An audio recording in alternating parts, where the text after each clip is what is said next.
Friends, ఈరోజు నేను agriculture ఫీల్డ్లో ఉన్నాను. ఇక్కడ చూడండి, మీరు ఇప్పుడు భూమి మీద ఉన్నట్టు నేను సూర్యుడు అనుకోండి.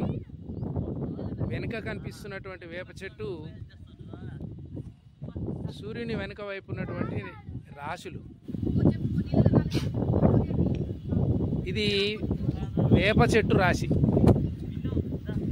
అయితే చూడండి, ఇట్లా తిరుగుతుంటే మీరు తిరుగుతున్నారు, నేను మాత్రం అక్కడే ఉన్నా. వేప చెట్టు తర్వాత అక్కడ సివిల్ వర్క్ జరుగుతుంది. దానికి సంబంధించిన సిమెంట్ ఉంది చూడండి. ఈ సిమెంటు కుప్ప రాశి. ఇప్పుడు సూర్యుడు సిమెంట్ కుప్ప రాశిలోకి ప్రవేశించాడు. అలాగే మీరు ఇలా తిరుగుతూ, నేను సూర్యుడిని కదా, నా వెనక వైపు స్తంభం కనిపిస్తుంది.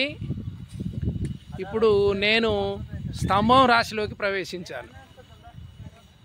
చూడండి, ఇలాగే మీరు తిరుగుతున్నారు, నేను అక్కడే ఉన్నాను. ఇక్కడ ఒక తాడి చెట్టు కనిపిస్తుంది. ఇది తాడి చెట్టు రాశి. ఇలా తీస్తూ తిరుగుతూ ఇక్కడ ఒక కన్స్ట్రక్టింగ్ జరుగుతున్నటువంటి ఒక చిన్న రూమ్ ఉంది. ఇప్పుడు సూర్యుడిని అయిన నేను ఈ రూము రాశిలోకి ప్రవేశించాను. ఇక్కడ చూడండి, వీళ్ళు చందు, శౌర్య సంక్రాంతి పండుగకు కైట్లు ఎగిరేస్తున్నారు. శౌర్య చంద్ర రాశిలోకి ఇప్పుడు సూర్యుడు ప్రవహించాడు. చూడండి, ఆ విధంగా వెనక చాలా బుషెస్ ఉన్నాయి. సూర్యుడు బుషెస్ రాశిలోకి ప్రవేశించాడు. వెనక వైపు చాలా దూరంగా ఒక మిల్లు కనిపిస్తుంది, రైస్ మిల్లు. ఇప్పుడు ఇది సూర్యుడు ఈ మిల్లు రాశిలోకి ప్రవేశించాడు. సంక్రాంతి సెలబ్రేట్ చేస్తూ యాక్టివిటీ చేస్తున్నారు. యాక్టివిటీ రాశిలోకి ప్రవేశించాడు. ఆ విధంగా తిరిగి మళ్ళీ వేప చెట్టు రాశిలోకే సూర్యుడు ప్రవేశించిండు. నేను సూర్యుడిని అయితే నా సూర్యుని చుట్టూ వెనక వైపు ఉన్న బ్యాక్గ్రౌండ్ రాశులకి నేను ప్రవేశించినట్టు మీకు కనిపిస్తుంది. అంటే ఇక్కడ నేను తిరగట్లేను, మీరు మాత్రమే తిరుగుతున్నారు. వెనక బ్యాక్గ్రౌండ్ మారుతుంది, అవునా? ఇదే విధంగా వెనక ఉన్నటువంటి వివిధ ఆకారాలని మనం రాశులు అంటున్నాము. తిరిగేది ఇక్కడ భూమి సూర్యుని చుట్టూ తిరుగుతుంది. ప్రతి నెల సూర్యుడు ఒక్కొక్క రాశిలోకి ప్రవేశిస్తున్నాడు అంటే దాని అర్థం సూర్యుడు ప్రవేశిస్తుండని కాదు, భూమి తిరుగుతుంది, సూర్యుడు అక్కడే ఉన్నాడు.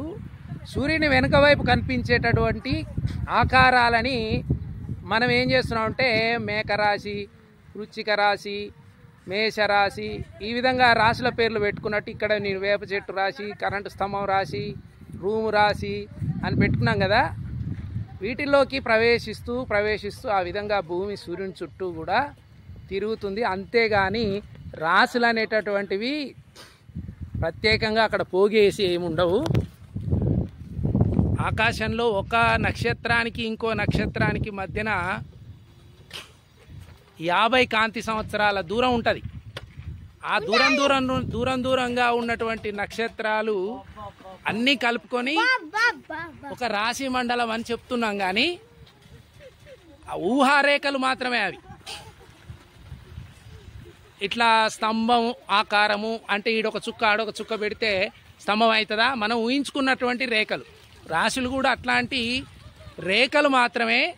మనం ఊహించుకున్న రేఖలతోటి ఆకారాలు చెప్తున్నాం. ఈ నక్షత్ర రాశులు, రాశి మండలాలు అనేవి రాశులుగా ఆకారాలుగా ఆకాశంలో లేవు, మన వేదాలలో కూడా లేవు.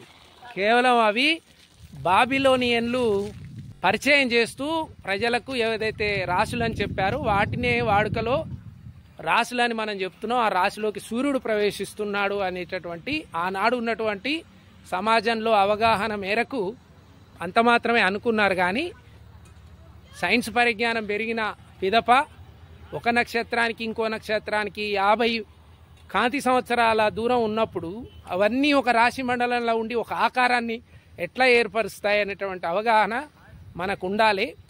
అంతేగాని సూర్యుడు మకర రాశిలోకి ప్రవేశించాడు, ఆ రాశిలోకి ప్రవేశించాడంటే దాంతో పుణ్యం కలుగుతుంది, పాపం కలుగుతుంది, ఇట్లాంటి పదాలన్నీ కూడా మనం ఊహ మాత్రమే కానీ ఏది కూడా వాస్తవం కాదు. అవన్నీ కూడా మనం గుర్తించాలని, సైన్స్ని అధ్యయనం చేయాలని, అవగాహన చేసుకోవాలని, మూఢ విశ్వాసాలని తొలగించుకోవాలని కోరుతూ థ్యాంక్ యూ.